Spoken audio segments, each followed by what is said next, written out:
आज का वचन।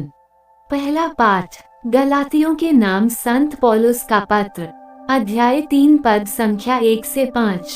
नासमझ गलातियों, किसने आप लोगों पर जादू डाला है? आप लोगों को तो सुस्पष्ट रूप से ये दिखलाया गया कि ईसा मसीह क्रूस पर आरोपित किए गए थे। मैं आप लोगों से इतना ही जानना चाहता हूँ, आपको संहिता के कर्मकांड के कारण आत्मा का वरदान मिला या सुसमाचार के संदेश पर विश्वास करने के कारण? क्या आप लोग इतने नासमझ हैं कि आपने जो कार्य आत्मा द्वारा प्रारंभ किया उसे अब शरीर द्वारा पूर्ण करना चाहते हैं? क्या आप लोगों को व्यर्थ ही इतने वरदान प्राप्त हुए? मुझे ऐसा विश्वास नहीं है। जब ईश्वर आप लोगों को आत्मा का वरदान देता है और आपके बीच चमत्कार दिखाता है, तो क्या वह संहिता के कर्मकांड के कारण ऐसा करता है या इसलिए कि आप सुसमाचार के संदेश पर विश्वास करते हैं? यह प्रभु की वाणी है। सुसमाचार संत लूकस अध्याय 11 पद संख्या 5 से 13। फिर ईसा ने उनसे कहा, मान लो कि तुम में कोई आधी रात को अपने किसी मित्र के पास जाकर कहे, दोस्त मुझे 3 रोटियां उधार दो, क्योंकि मेरा एक मित्र सफर में मेरे यहाँ पहुँचा है और उसे खिलाने के लिए मेरे पास कुछ भी नहीं है। और वह भीतर से उत्तर दे, मुझे तंग न करो, अब तो द्वार बंद हो चुका है, मेरे बाल बच्चे और मैं हम सब बिस्तर पर हैं, मैं उठकर तुमको नहीं दे सकता।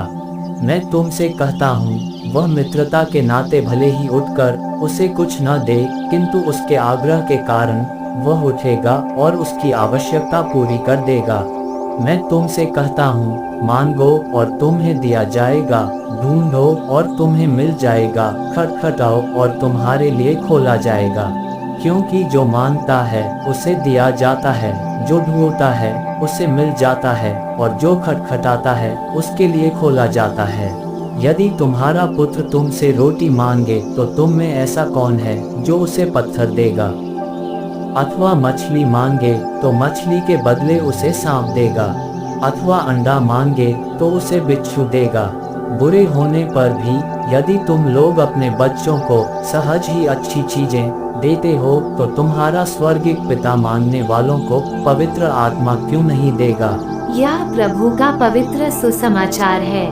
आमीन। आज का चिंतन। आज यीशु ख्रीस्त अपने शिष्यों को ये दिलासा देते हैं कि उनकी प्रार्थनाएं अवश्य ही पूरी की जाएगी, पर यीशु ऐसी चीजों की कामना नहीं करने की सलाह देते हैं जो सिर्फ दिखने में अच्छे लगते हैं या फिर क्षणिक आवश्यकताओं की पूर्ति होती है, क्योंकि हमारी निगाहें तो ईश्वर के राज्य पर होनी चाहिए।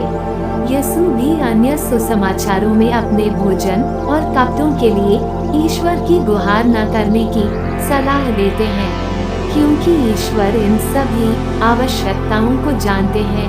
क्योंकि वे कहते हैं, जो हवा के पंछियों की देख रेख करता है वही तुम्हारी देखभाल भी करेगा। और इसलिए यीशु चाहते हैं कि हम ईश्वर के राज्य आने की प्रार्थना करें, क्योंकि यही प्रार्थना हमें परिवर्तन लाती है।